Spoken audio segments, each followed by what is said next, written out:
Hello students.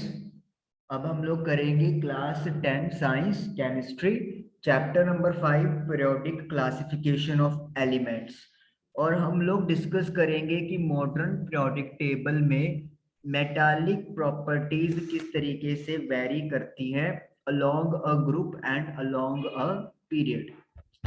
तो अपना आज का टॉपिक है मेटालिक प्रॉपर्टीज, मेटल वाली प्रॉपर्टीज। और ये हम लोग ट्रेंड पढ़ेंगे पहले पीरियड में, यानी कि लेफ्ट टू राइट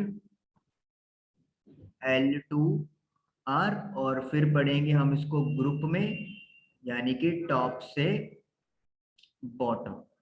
चलिए स्टार्ट करते हैं। कोई एलिमेंट मेटल मेटल है तो उसे हम लोग कैसे कहते हैं साइंस के अकॉर्डिंगली? अगर कोई एलिमेंट अपना वैलेंस इलेक्ट्रॉन, एलिमेंट क्या कर दे, वैलेंस इलेक्ट्रॉन आसानी से लूज कर सकता हो या फिर सिंपली लूज कर दे वैलेंस इलेक्ट्रॉन, तो उस एलिमेंट को हम लोग मेटल की कैटेगरी में रखते हैं। अगर कोई एलिमेंट अपना वैलेंस इलेक्ट्रॉन लूज कर देता है या एक या एक से ज्यादा, तो उसे हम लोग मेटल की कैटेगरी में रख देते हैं। और क्योंकि इलेक्ट्रॉन लूज किया है तो एलिमेंट पे पॉजिटिव चार्ज आ जाएगा, तो इसलिए मेटल्स को इलेक्ट्रोपॉजिटिव भी कहा जाता है। इलेक्ट्रॉन लूज कर देते हैं एलिमेंट तो उनके ऊपर पॉजिटिव चार्ज आ जाता है, तो इसलिए metals are electropositive in nature. अब ये ट्रेंड पीरियड में कैसे चेंज हो रहा है, पहले हम लोग वो डिस्कस करेंगे। चलिए, इन अ पीरियड, एक पीरियड में कैसे कहानी हमारी चलेगी उसके बारे में बात करेंगे। हमने क्या देखा, इलेक्ट्रॉन लूज हो गया तो वो मेटालिक है, मेटालिक प्रॉपर्टी इजीली शो कर रहा है। चलिए देखते हैं कि पीरियड में क्या होने वाला है। लेफ्ट टू राइट, आप लोग जैसे ही लेफ्ट टू राइट मूव करते हो, पहली चीज आप क्या देखते हो कि एटॉमिक नंबर इंक्रीज होता है। हम लोग देखते हैं, जैसे अपन ने सेकंड ग्रुप उठा लिया जिसमें लिथियम है, बेरिलियम है, बोरोन, कार्बन है, तो लेफ्ट टू राइट जाते हो एटॉमिक नंबर क्या हो रहा है, इंक्रीज हो रहा है। जब एटॉमिक नंबर इंक्रीज हो रहा है तो इसका मतलब क्या होता है कि नंबर ऑफ प्रोटॉन्स इंक्रीज हो रहे हैं, यही मतलब होता है। या फिर इसका कन्वर्स भी कह सकते हो कि अगर प्रोटॉन इंक्रीज हो गए तो मतलब एटॉमिक नंबर इंक्रीज हो रहा है। तो लेफ्ट टू राइट जाते हुए नंबर ऑफ प्रोटॉन बढ़ रहा है। प्रोटॉन मतलब पॉजिटिव चार्ज, और पॉजिटिव चार्ज मतलब यहाँ पे हम लोग क्या लिखेंगे, न्यूक्लियर। पॉजिटिव डाल दो ब्रैकेट में, nuclear charge also increases. Nuclear मतलब न्यूक्लियस के पास चार्ज, और जब प्रोटॉन्स बढ़ गए तो पॉजिटिव चार्ज भी बढ़ गया, यानी कि न्यूक्लियर चार्ज भी इंक्रीज हो गया। चलिए, न्यूक्लियर चार्ज बढ़ने से क्या होगा, अगर न्यूक्लियर चार्ज पॉजिटिव चार्ज बढ़ गया तो इसका मतलब क्या है, जो फोर्स ऑफ अट्रैक्शन है किसके बीच में, न्यूक्लियस एंड आउटर मोस्ट या valence shell electron, outer most electron, वो भी इंक्रीज हो जाएगी। जब आपने पॉजिटिव चार्ज इंक्रीज कर दिया, ठीक है नेगेटिव चार्ज भी उतना ही बढ़ेगा, लेकिन प्रोटॉन ज्यादा हैवियर है इलेक्ट्रॉन से, तो वो ज्यादा टेंडेंसी से इलेक्ट्रॉन को अपनी तरफ पुल कर लेगा। तो यानी कि जो फोर्स ऑफ अट्रैक्शन है न्यूक्लियस और वैलेंस इलेक्ट्रॉन के बीच की, वो भी इंक्रीज हो जाएगी। अगर अट्रैक्शन बढ़ गया है तो फिर इसका मतलब क्या है, इलेक्ट्रॉन लूज करना क्या हो रहा है, इसका मतलब है इलेक्ट्रॉन लूज करना मुश्किल है, डिफिकल्ट हो रहा है। और हमने क्या पढ़ा है कि इलेक्ट्रॉन लूज किया होना चाहिए, इजी होना चाहिए, तभी मेटल कहेंगे। लेकिन इधर इलेक्ट्रॉन लूज होना डिफिकल्ट हो गया है, तो फिर यानी कि जो मेटालिक करेक्टर है, मेटल शो करने की जो प्रॉपर्टी है वो क्या हो जाएगी, डिक्रीज हो जाएगी। तो लेफ्ट टू राइट या एक पीरियड में metallic character of elements decrease होता है, और इसकी वजह ये आपके सामने लिखी हुई है। Left to right atomic number बढ़ता है, मतलब नंबर ऑफ प्रोटॉन्स बढ़ते हैं। प्रोटॉन्स बढ़ गए तो पॉजिटिव चार्ज बढ़ गया, पॉजिटिव चार्ज बढ़ गया तो फोर्स ऑफ अट्रैक्शन भी बढ़ गई, और फोर्स ऑफ अट्रैक्शन अगर स्ट्रॉन्ग हो गई तो इलेक्ट्रॉन वहां से निकलना उसके लिए डिफिकल्ट है, और जब इलेक्ट्रॉन का निकलना डिफिकल्ट है तो मेटालिक करेक्टर भी कम हो जाएगा। This is the left to right. अगर अब आपसे कोई दो एलिमेंट के बारे में पूछे एक ही पीरियड के एक्स और वाई, इनमें से ज्यादा मेटालिक कौन है, तो your answer will be X is more metallic as compare to Y. और अगर यहाँ पे तीन एलिमेंट दे दें एक्स वाई जेड और इनको ऑर्डर में बोले कि increasing order of metallic character लगाओ, तो सबसे कम मेटालिक करेक्टर कौन होगा, जेड, उसके बाद वाई और उसके बाद एक्स। ये क्या ऑर्डर है, increasing order of metallic property of elements. तो इस तरीके से आप लोगों को ध्यान से और अपना कंसेप्ट यूज करते हुए आंसर देना है। लेफ्ट टू राइट जाते हुए मेटालिक करेक्टर कम होता जाएगा।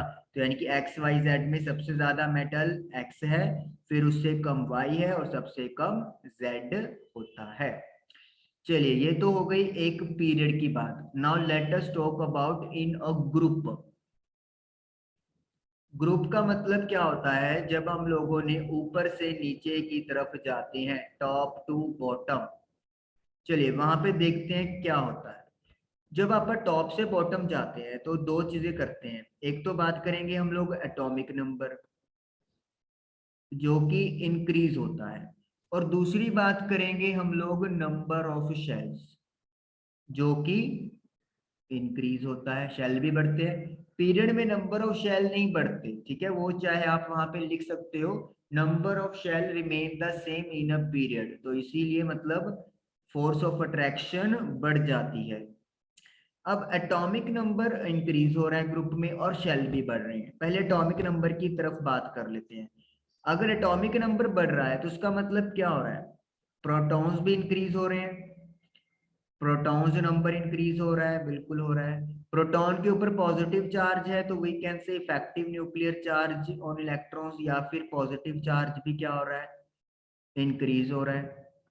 अगर पॉजिटिव चार्ज इंक्रीज हो रहा है तो इसका मतलब क्या हो गया, इसका मतलब ये हो गया कि force of attraction between nucleus and balance electron या फिर आउटर शेल इलेक्ट्रॉन इंक्रीज हो रही है। यहां तक तो कहानी सेम रही है। आप लोग बोलोगे तो यहाँ पे भी वे तो चीज सेम चल रही है। एटॉमिक नंबर बढ़ा, प्रोटॉन बढ़ा, न्यूक्लियर चार्ज बढ़ गया तो फोर्स ऑफ अट्रैक्शन बढ़ गई। पर अभी आगे इस लाइन को नहीं लिखने वाला मैं, अब नंबर ऑफ शेल की बात करते हैं।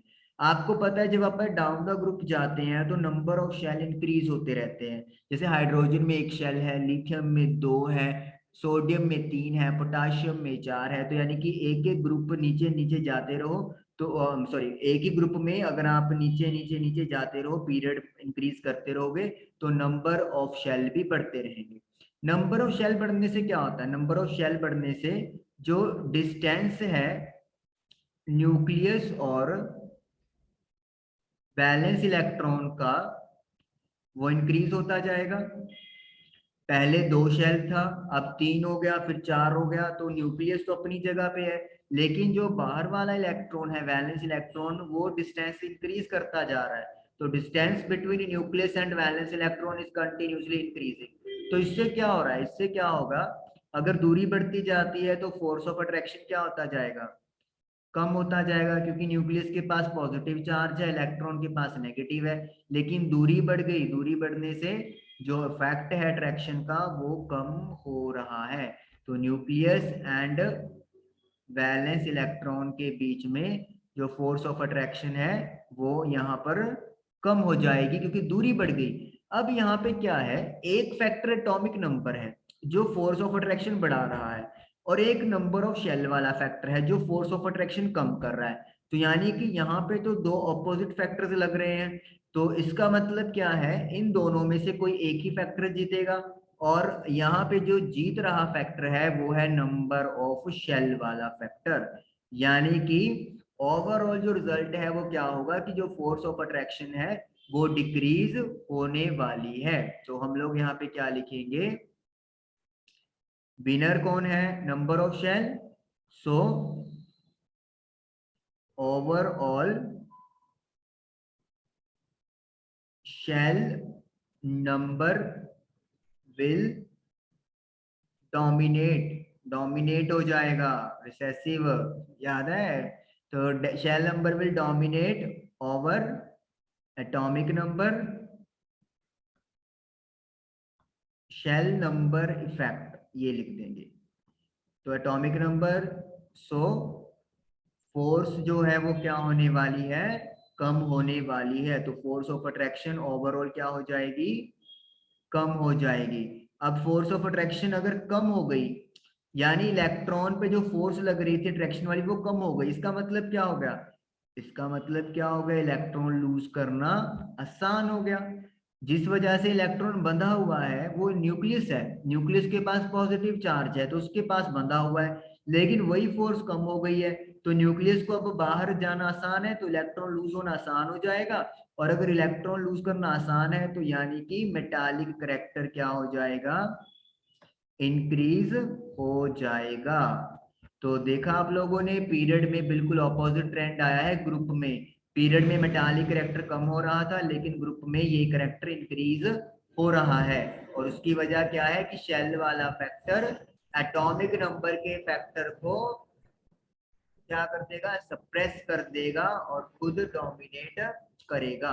तो अगर एग्जाम में आपको कोई क्वेश्चन आ जाए किसी ग्रुप में देखे कि आपके पास 3 एलिमेंट है एक्स वाई जेड, अब बताओ सबसे ज्यादा मेटालिक कौन है, तो who is the most metallic, Z, क्योंकि जेड सबसे ज्यादा नीचे है तो सबसे बड़ा शेल होएगा जेड के पास, फोर्स ऑफ अट्रैक्शन सबसे कम होगी और इलेक्ट्रॉन लूज करना जेड के लिए सबसे आसान होगा। तो Z का मेटालिक करैक्टर सबसे ज्यादा है, फिर उसके बाद आप लोग लिखोगे Y का और सबसे कम है X का। This is about metallic character, ये मेटल के करैक्टर की बात हम लोग कर रहे हैं। तो इस तरीके से आप लोग ग्रुप में डिसाइड करते हो कि मेटालिक प्रॉपर्टी किस एलिमेंट की ज्यादा या कम होगी। आई होप कि आज आप लोगों को मेटालिक प्रॉपर्टीज का ये ट्रेंड क्लियर हुआ होगा। Thank you for watching the video.